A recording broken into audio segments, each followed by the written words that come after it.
Welcome to the Genius Factory. Enjoy the video. You already have your clip in a composition. Now make a paint layer and lock the comp settings.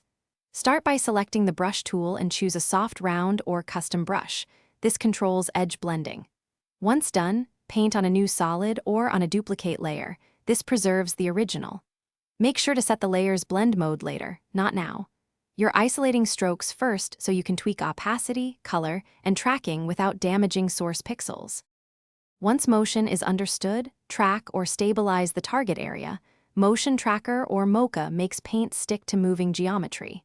Then paint across frames. Set keyframes for brush position and opacity, or switch to frame by frame for organic effects.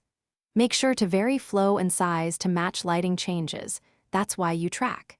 Use masks with feathering to blend edges, and sample colors from nearby pixels so strokes read as part of the scene rather than pasted on top.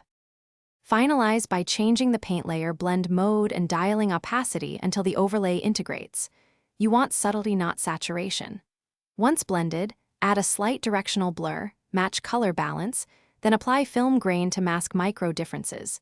These steps explain why the paint reads as part of the plate. If you see popping or drift, go back. Smooth keyframe interpolation or redo the track on those frames. That targeted fix